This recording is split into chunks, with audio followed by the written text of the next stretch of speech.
Then these jets walked fast and talked faster. There's gonna be a rumble, guy. A rumble where? In the streets, where do you think? Well, maybe in the sky this time. Oh, we'll send the cows to the sky, all right.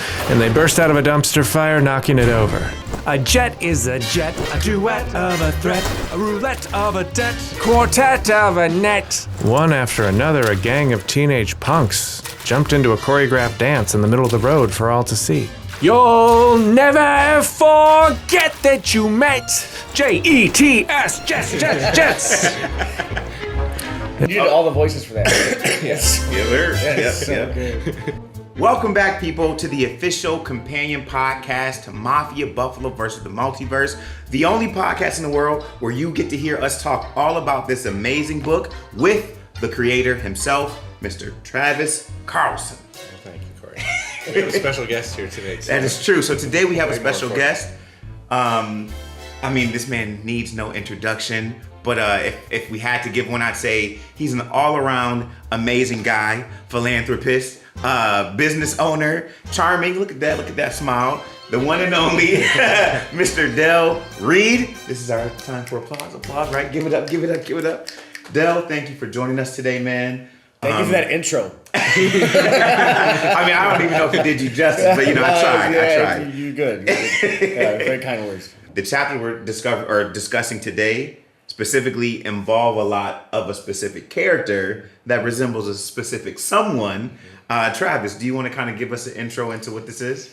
The little splinter mission of Josh, Gabe Davis, and Dawkins have left Chief's Kingdom, and they've successfully gone back in time to, in the real world it's the 1990s, and in our world it's the 1840s. And they get this master weapon from Bruce Smith, the blacksmith, who gives Josh this amazing, what he calls the firearm. Meanwhile, back in the present day of the Bills story, Josh and Brittany, his old girlfriend, meet Del and learn about the true origins of the Mafia, and Josh gets much more connected to, really that core of what makes the Buffalo fans the greatest in the world. Mm-hmm. And two musical guest enemies come to town, Mr. Aaron Rodgers, the used car salesman, and the Jets of New York City, the West Side Jets. Right. All right. Thank you for that. You're welcome. For that introduction into it. That was really good. Like we see Del before this time, and we see him after too. Mm-hmm. But beforehand, Josh doesn't really know who he is, what's going on. It's kind of a mystery. Mm-hmm. And if you know Del, you're like, there's no way this guy's a bad guy, right? Like, there's no way Travis made him a bad guy, but there's like mystery built. Mm-hmm. And at this point, we get to really see what he's doing, and it's like, oh, okay, that's the Del I know.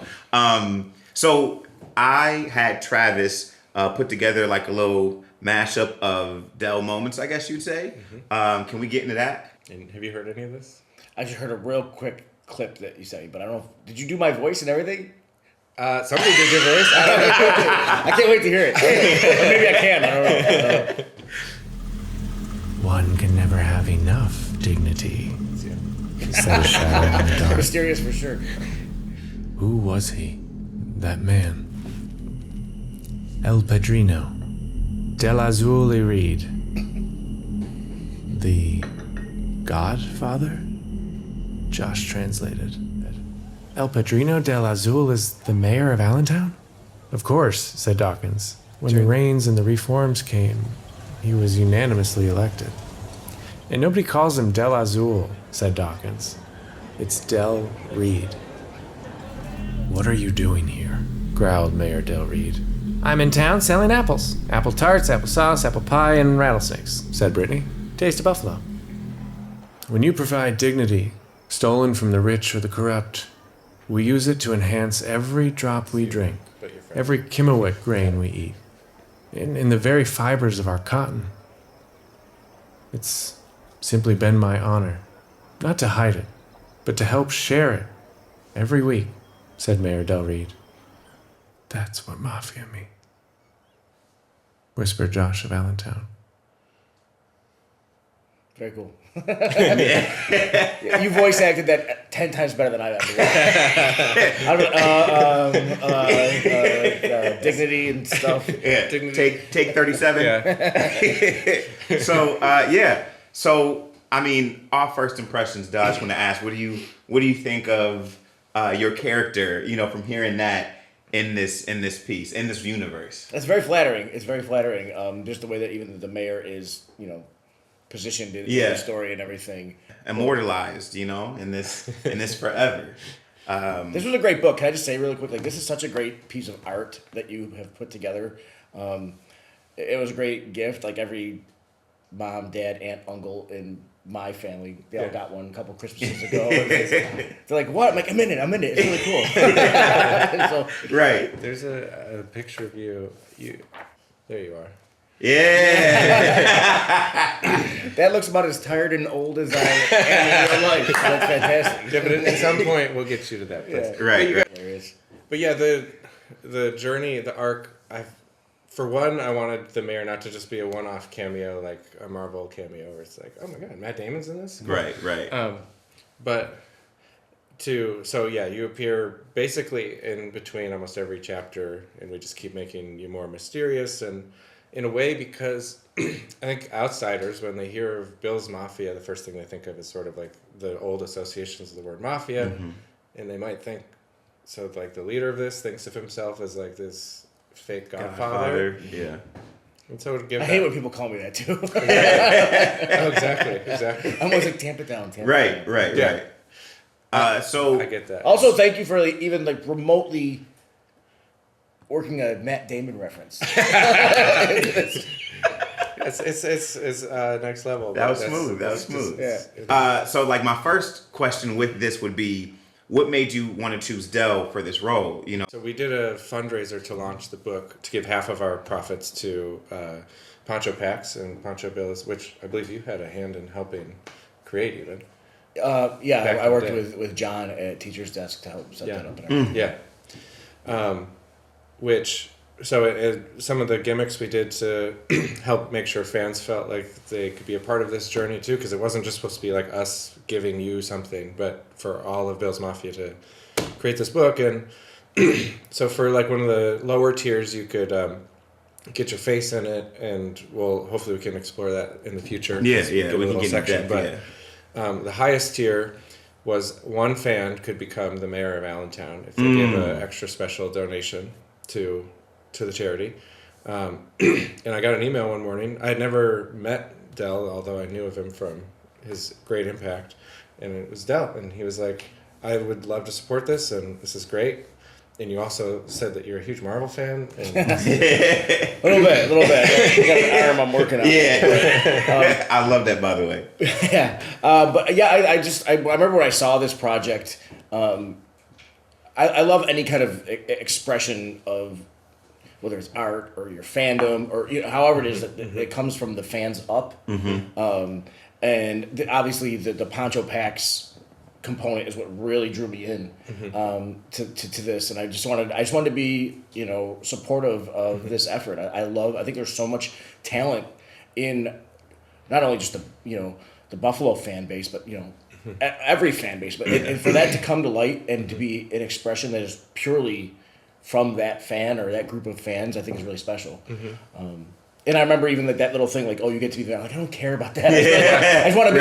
I want to be an encouragement too, because I think it was winding down. The Kickstarter was towards the end. I just wanted to be an encouragement, and I wanted to see this come to light. I don't know if I told you this, but you did, and you really kind of did help in a big way, because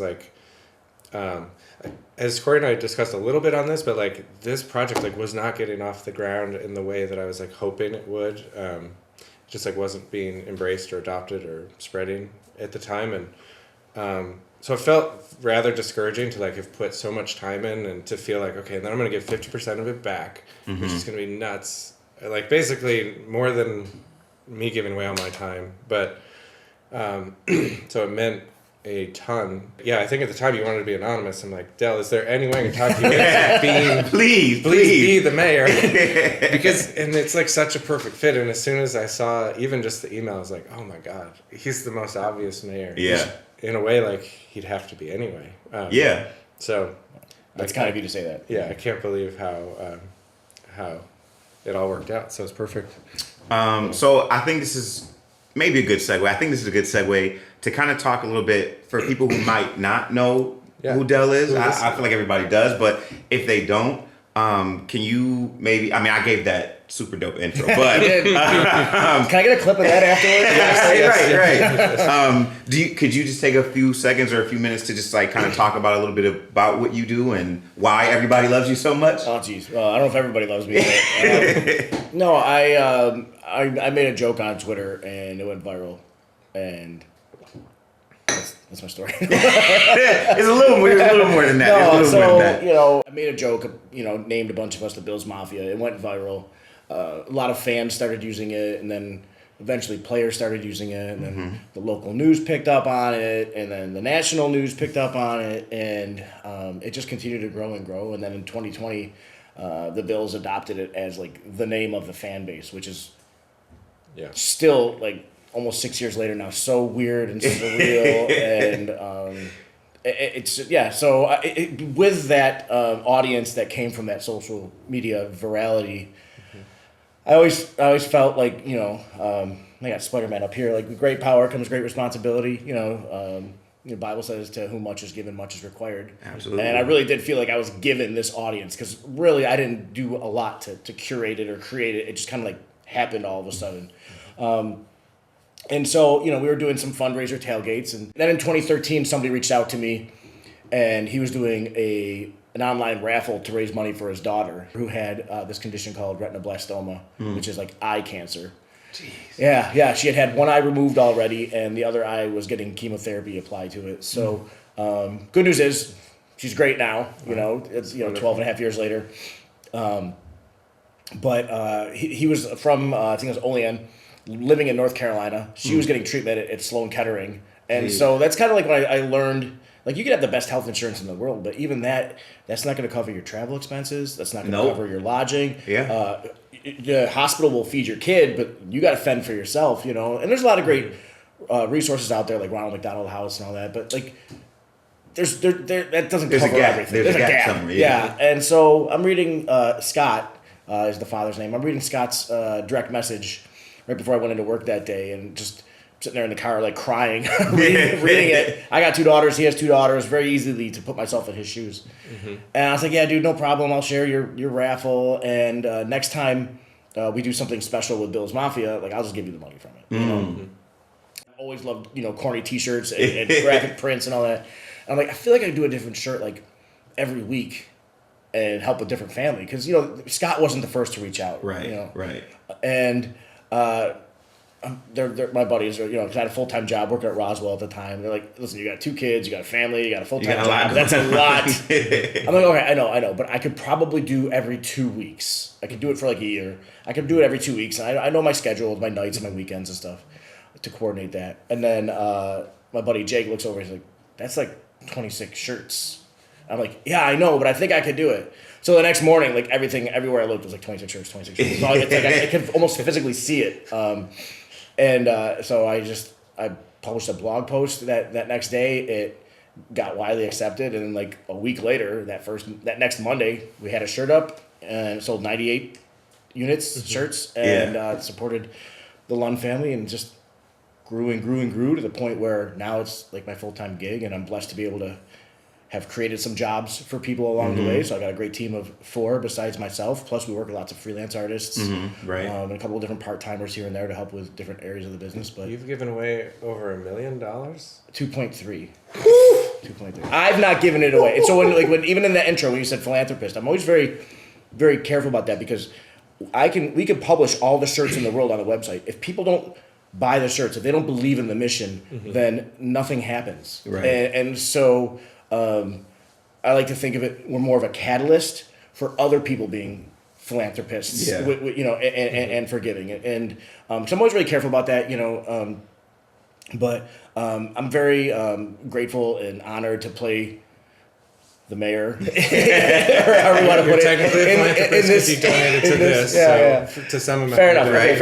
I just want to make Just sure for title. the title. 26 Shirts is an accomplishment of all of Yeah. Bills and Sabres and Buffalo fans. Truly, it's a team effort. But blessed to play the role that I do in our fandom and at 26 Shirts. No, man, that was in depth, but it does just show who you are. Like, ladies and gentlemen, this is Del Reid. You know what I mean? Yeah. And so I do think it just shows why people love you. And it's not necessarily because of what you do or what you do for certain people, but it's the energy you bring and it's the mindset you have that you like give out. You know what I mean? That stuff is felt. When they say real, recognize real, that is noticed. And I feel like Bills Mafia has become like an aspirational like lifestyle, like at its best to like it can be the best of us. Like and I really love that. Especially and you can kind of pick and choose the parts that you want to lift out of that, but the charity aspect, the something I think Cory and I will talk about later is sort of like that,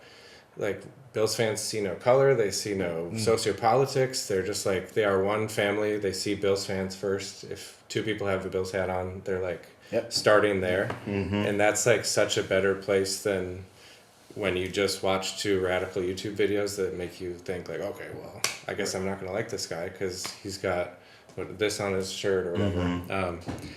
Well, Patriots logos, I would get it. Like, Well, and that's the only downside. that video, like, click. Exactly. I know it's. I know you want to pass and share the love, but like it really does take people at the front of that. Like there needs to be leaders to help guide any sort of culture change and. You know, and it doesn't have to always come from Dell. Like, we're not just always like, okay, like, where should we give? Right. Which is cool. And I don't think it usually it doesn't. To It's, be honest with you, at this point now, the ball is rolling, Exactly. and Yeah. somebody will suggest something, and then, you know, I'm happy to put it on blast or whatever with the abilities that I have. But so often, like, a Bills player will stub their toe or something, and be like, all right, what are we giving? You know? Which is great, though, because that just shows the heart. Like, they're not they're looking for reasons to give. People are looking for reasons to give, and that's one thing that I'm most proud of as a Bills fan. Whether it used to be that way or not, that's the way it is now, and that's what I'm so proud of with our fandom is that. Yeah, we have a good time, you know, but at the same time, and honestly, in like 2014, 2015, I was getting kind of discouraged. 2016. 17. No, because the whole the whole barstool mentality of like, oh, there's another Bills fan acting crazy, and to the point where Bills Mafia became a name for not even Bills fans, just like acting crazy. Yeah. Like you'd see a Packers fan wearing, you know, somebody wearing a Packers hat doing something crazy, and then they tweet out like, oh, there's Bills Mafia at it again. Yeah. And people are commenting like Bills fans are like, that's not even a Bills fan. That's wearing a Packers hat or whatever. You know. So for Kevin Forrest, a fellow fan, gets a lot of credit for this. He was the one who had the idea to donate to Andy Dalton's foundation when the Bills made the playoffs, and he and I actually have struck up a great friendship now. It's awesome, but that was, I think, the catalyst really from where the narrative changed. Like, the tailgate antics are all still there, and that hasn't changed. But really, our calling card as Bills fans now is. I like to think our big hearts. And it may not have always been that way, but Buffalo is the city of good neighbors, and I feel like that is where it really comes from. Now, through social media, that Western New York giving mindset is now out worldwide. And so you have people in California or Timbuktu or Bills fans, and something happens, like, I want to give. You know, and that's really special. I feel like the more you end up giving away, the better you feel. Like it's almost one of the most selfish things you can do. So if you're ever in a bad mood or you're feeling depressed and you like go volunteer somewhere or you you spend some of your money or share some money with someone who needs it, it's like one of the fastest ways to get happy. And like I'm not just saying that anecdotally, like that's studied and like there's documentaries about it, and I just think isn't that like such a cool what a cool thing to have programmed from whatever you believe in, that humans like feel their best when they're helping other humans and animals, and so it's cool. So, I often say that, like people's like, oh, you gave so much. I'm so selfish. Yeah, I love that. I love that feeling, and when you're able to send to message a family and say, hey, we raised like this many $1,000 for you or whatever, and they say, oh, great, this is going to help pay for this, or this is going to help cover that cost. Yeah.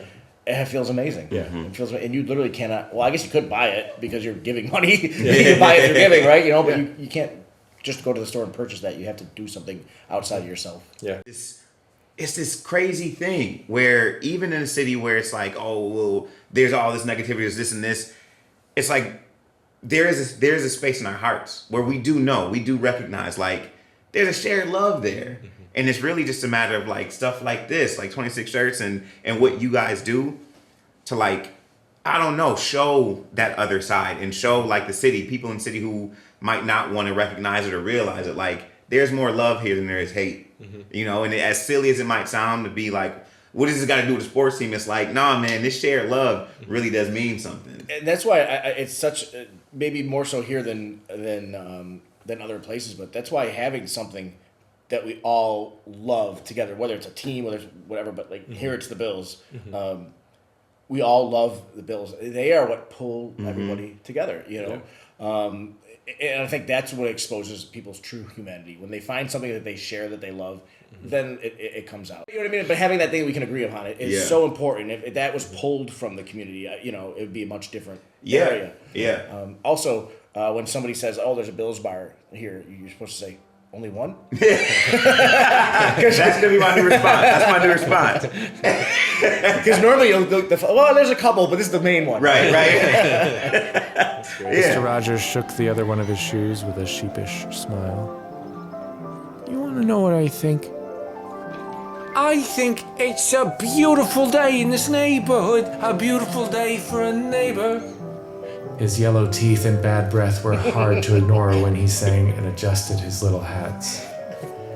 And because neighbors respect and neighbors connect, and we could mutually protect. His neighbors... Oh no, said Tiny Bear Morse. Would you be mine? So we gotta like give some love here to Travis and all these accents and these voices that you've put through this. This is Absolutely, fantastic. man. Yeah. Well, thank you. He did Seriously, that's the coolest thing about this is each chapter is so unique, and the fact that it's based on the actual game of the season makes it so much more creative. And so like in this game we won 27-17, and like all of these factors from the game get put in referenced somehow in the chapter. But do you remember this game by any chance, Del? It was the Jets game. It was the Packers. So this is the Packers game. Chiefs, yeah. Rogers threw it off. last time as a Packer. Can't keep up with his teams anymore. Well, I know, but that'll all connect, which I'll get to in a second. But, all right. Yeah, the Packers game. It was here in Buffalo, right? Yes. Yeah, and we were talking about this before. The best thing is like Aaron Rodgers never won in Buffalo. Yeah. I love that for him. I think that's great. I love it. I love that for him. Aaron has he's such a unique character in the NFL. Like probably one of the most interesting, and like there's respect for him for being a great athlete, but he's just so eccentric and kind of unapologetically eccentric. And so it was so easy to connect him and figure out a character for him. And at the time, he was doing a lot of the Allstate insurance, Rodgers rate stuff. And so I was like, can I make him an insurance salesman? It started there. And then, I don't know, just like the more of the slimy, goofy. He was known for one of the Packers games that had nothing to do with the Bills. He got some really heavy painkillers. And so his post-game press conference, he's just acting really like loopy and I used some of his direct quotes in here, just like he just like starts laughing and he's like, I don't know, it's just whatever. I don't remember. I gotta look that up. I'm sure it's on YouTube. They're like, what did they give you? And he's like, oh, it's just something special. What was the injury? My knee. I just felt something in it. Just had a hard time putting weight on it. Doc and I had a conversation there. We did the test. I told him I was going back. And then Randall, ran about 80 yards for a touchdown. It was pretty special. So I used those lines, and then Mister Rodgers being our favorite PBS, everybody's. I was waiting the entire chapter. Yeah. I knew it was coming. I didn't know where. I waited the entire chapter to hear him. It's a beautiful day. I was like, let's go. Yeah. In this distorted, slimy New York City mafioso type voice. I don't know where to begin, but he was so fun, such a pleasure. And I think one of the biggest things I wanted to do was portray sort of like he was kind of an egomaniac. Even at the time, he was literally at the time of the game, he was in hot water among Packers fans because he had like kind of lashed out against his own teammates and yelled at them. There's a lot of like controversy, like, is he being the right leader right now, and splitting the locker room. So we hit some of that, and that's why he's by himself in an old Packard in our land. And then, but also he's about to become a New Jersey Jet. I automatically say New Jersey now. I just can't. It's fine. New York, New Jersey. Speak truth, go. And because the Bills are about to go to Jersey as their next game, I'm like, okay, well, this is just too good. He's gonna kind of be run out of town by his own gang, and then he's gonna hop on the Bills bandwagon to go to the Jets and become their new. So we're helping him in that transition. Happening, right? There's an A story, an A plot, and a B plot. That's true. So in the A plot, because they're split up, half of the team or a few of the guys go back in time. So talk about they meet Bruce Smith. That's worth. And this is right after the Steelers game. So the Steelers in this universe, they are thieves, and so they go back in time. Like con men. So they go back in time. When Bruce Smith talks to them, like, so you're from the future, how are things going? Is it, are we like, have we won? Like, how great is it? Yes. And they tell him, like, that's not what's happening. We were in a drought for 17 years and that. He's like, that's not what the other guy said. Yeah. And it's almost this question of, do you accept the ugly truth or believe the beautiful lie? And it's like interesting. One, you don't want to be getting you didn't know you'd be getting philosophy in this book, but it is a really interesting question. Yeah. And if you were to talk to Bills fans from 1993 or 1994 from 2026, and they ask you that question, like, all right, so how many ships have we won? Yeah.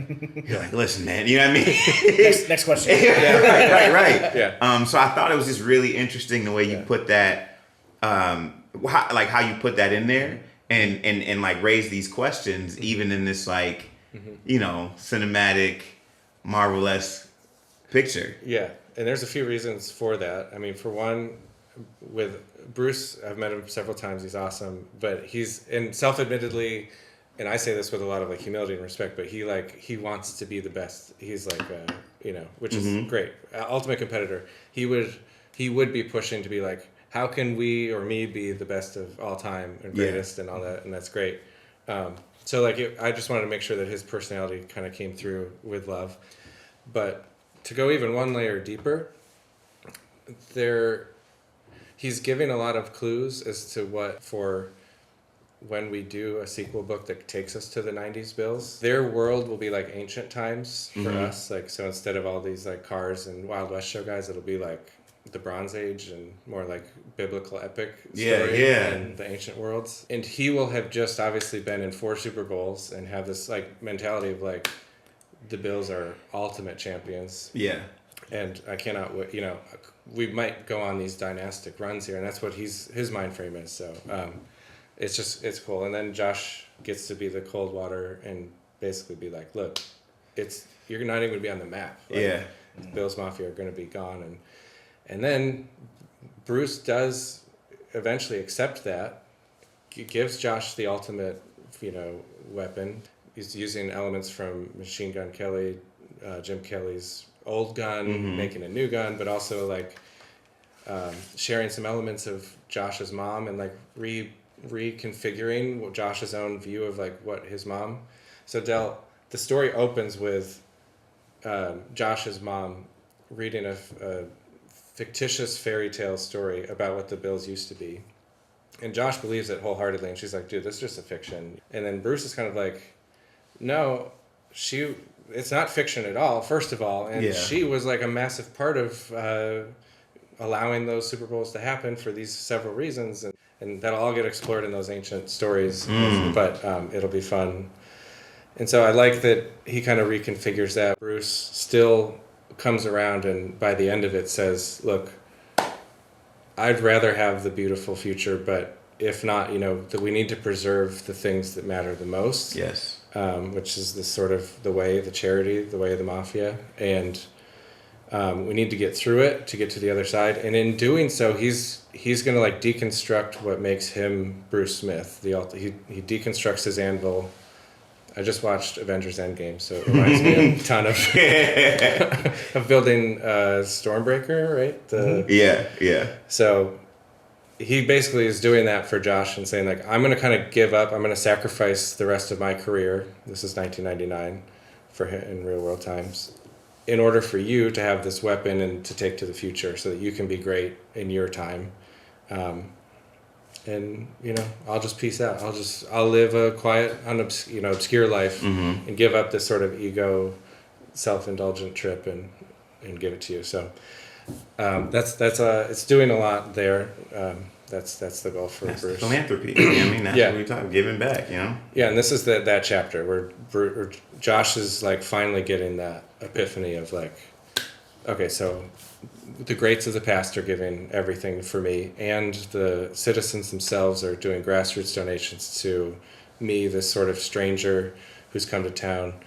And then he finally meets Dell and realizes, like, no, it's not a corrupt government, it's a selfless government. And you know, yeah, he's taking all this stuff, but he's doing it so that we can have irrigation. Even in the hard times, he's making it all into water. So like another thing that reflects, I think, is where Josh Allen was as a leader versus, you know, to where he comes through. And I think another reason why you chose this year was because this season, I don't care what happens from here on out, this season will forever be remembered. And so, you know, it is when you had the Allen Diggs, it is, you know, it is with Hamlin, and it is this year where Allen went from what he was to like where he is now. You know what I mean? This was like a transitional year for that too.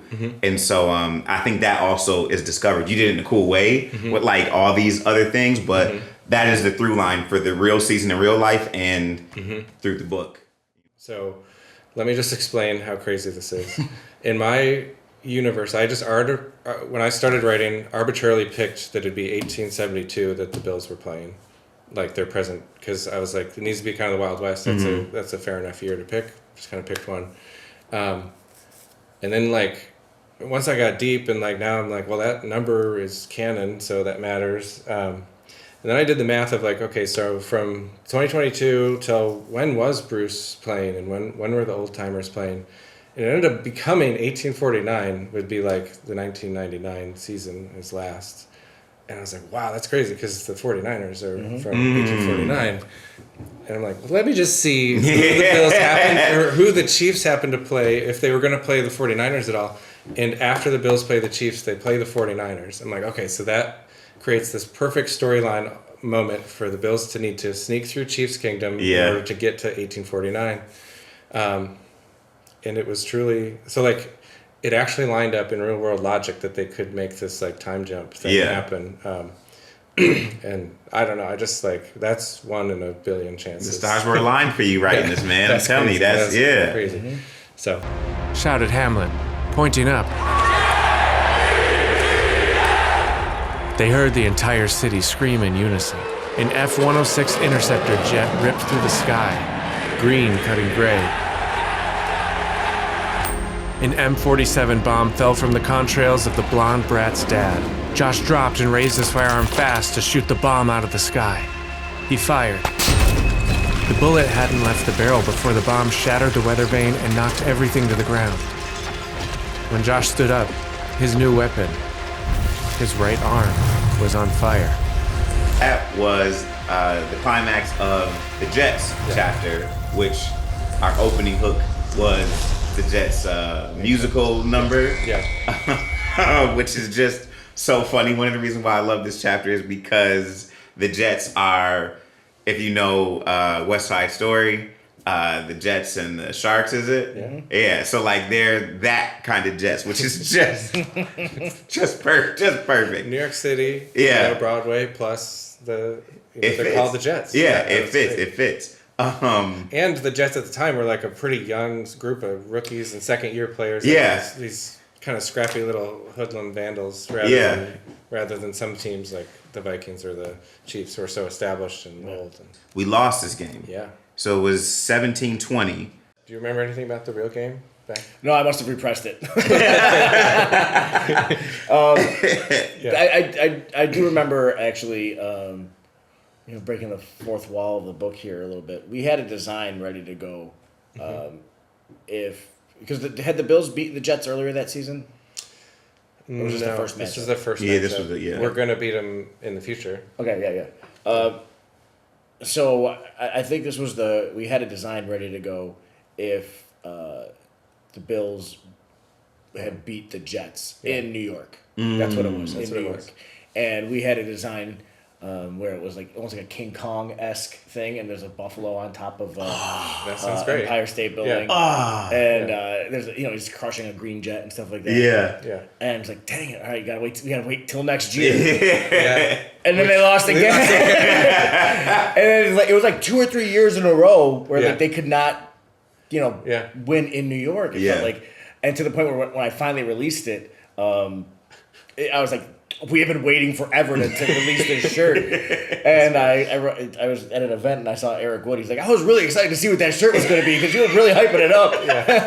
It's never got the But chance. they could never. It's like, guys, come on! Like this is good artwork, but I can't just release it if there's no context. Right, yeah. So, 100%. It was an upsetting win, I feel like, because this was the one where it was they like messed up kickoff or something like that. The worst part is that Josh gets injured at the end. Like in the final drive, to know that he kind of comes away from that game with something wrong with his throwing arm. yeah. He hit like one of the defenders' helmets or something, didn't he? Yeah, it's basically like body. He's totally in the throwing motion and just like body. So it's an incomplete pass, but it messes up his tendons in his elbows. It makes throwing painful for the rest of the season for him.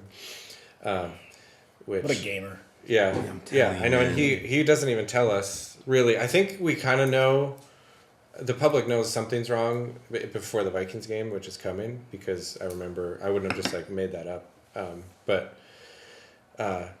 He's always like that though. Like even this past season in real life, he injures his foot against the Browns, and he does an interview afterwards. Said, "We're gravy, baby." And then as soon as the season's over, he's on crutches. Yeah. That's amazing. Dude's like playing NFL football. Yeah. Like most of us are like, I can't walk to the Right, car. right, I can't walk yeah. to, and he's playing NFL football at a high level. Yeah. Yeah. It was broken bones. Yeah. Yeah, he had like a broken metatarsal on his foot or something like that, which is one of the most painful Yeah. And it's injuries just, you can have. I'll put the team on my back. I'll put the city on my back. Yeah. We'll get it done. You know what I mean?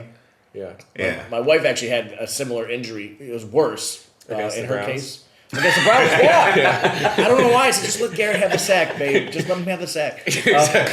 But she describes it as the most painful pain she's ever had. We have 2 kids. She said that's the most painful. I would not trade it out, or I would trade it out for anything. Jeez. And he's out here playing NFL football. Oh my gosh. That's a crazy perspective. Like, cause they're injured and you don't know, like, oh, they're tough or they get the best medical help. But like to hear something like that, like, no, man, this isn't. She's out of work for a while too. Like she was on an e-scooter or everything. Jeez. We used to call her Turbo. She didn't like that.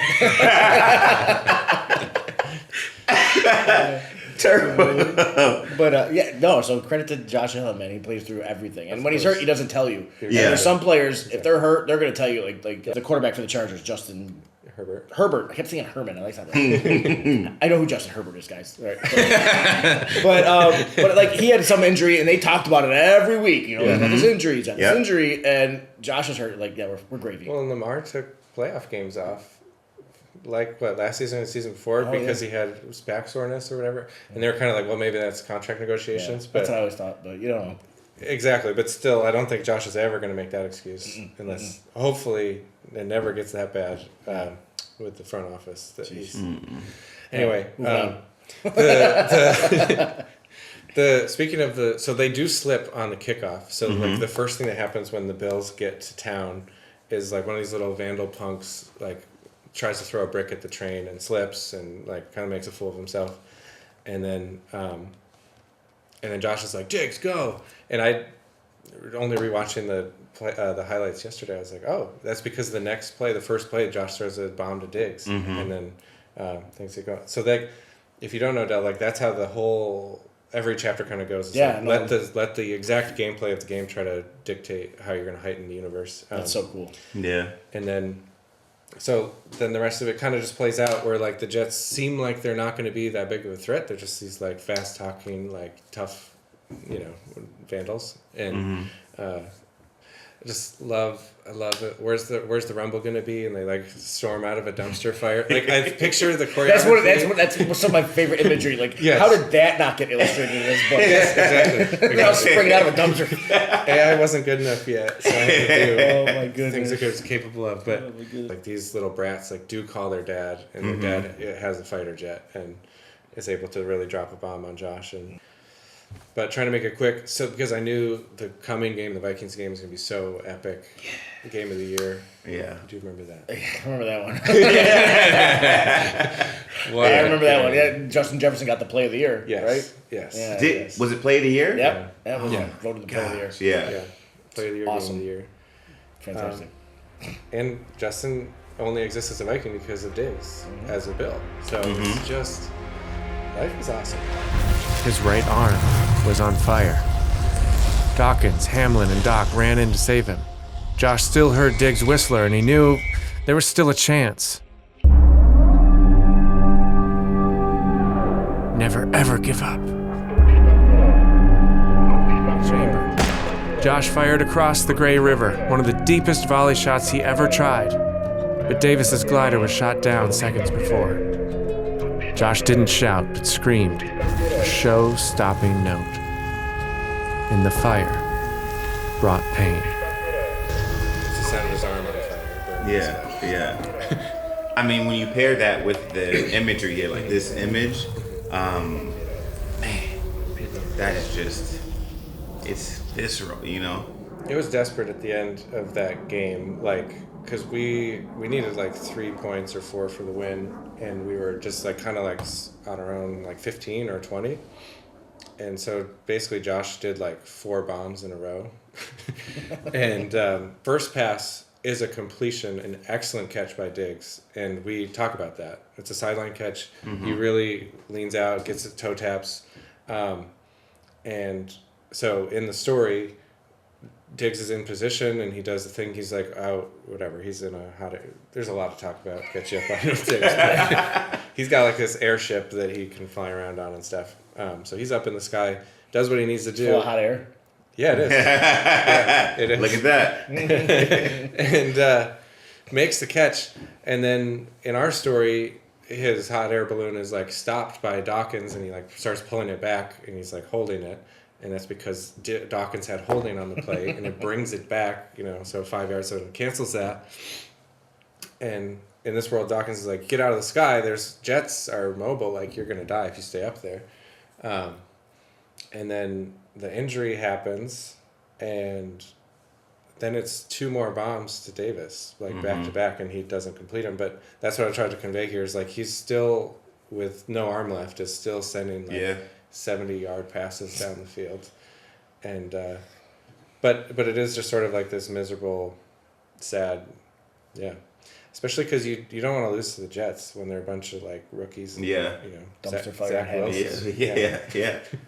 We did not expect to lose that game. Yeah.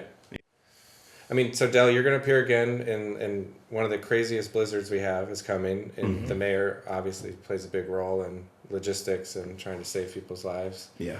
And then there's going to be an evacuation of Allentown, which actually happened because we couldn't play in Buffalo for the Browns game. So you are also a part of that transition. So Sending everybody to Detroit. Yeah, finding a new home with all these refugees. It's not easy to be the mayor, that's for sure. Yeah. The best. Del, can you maybe tell the cameras, tell the people where they can either find you, whether it be social media or a website to go to if they want to purchase some shirts or anything? Yeah, absolutely. So I'm on socials as either Del Reid or Del Reid 26, and you can find out everything we're doing at 26 Shirts at 26shirts.com. And if you don't like what we have there, look deeper. I promise we have something you like. Or just wait. We'll put out something new because we're constantly rapid firing. But Yes. and everything that we sell gives back to a local family or nonprofit, and that is listed right there on the product pages. Dope. So dope, man. Yeah, man. Thanks for being our mayor. All right. So with And thanks for that, having me on for this podcast, man. It's fun to relive some of this stuff. Yeah. Times. Yeah. that's the point, man. That's the point. And you're our first guest on here. Like it's been just us two. So to have you has been a big deal, Awesome. awesome. And I also say, like, as a fan of Marvel, and like, I think you will really dig the intersection of like this Bills story and sort of the heightened universe it goes to some of the jokes. So maybe as an audiobook, you'll get a chance to Absolutely. to go through it. Absolutely. I think you'll have a great time. Yeah. For sure. All right. Well, thank you for joining us for another episode of Mafia Buffalo versus Multiverse, the official companion podcast to the book. We've had a great time talking. I feel like, do you guys feel like we had a great time talking? It's all right. 3 stars. You got it. Well, I'm your host, Cory McCants, I'm Travis. and this has been Del Reid. the man of the hour, guys. Thank you for joining us. And if you want to find more info, where can they go? PanAmFilms.com is your place to find the book, the podcast, or the feed you're in right now. It's probably got the next one queued up already. Thank you for joining us. We'll see you next time. Go Bills. Go Bills. Go the Bills.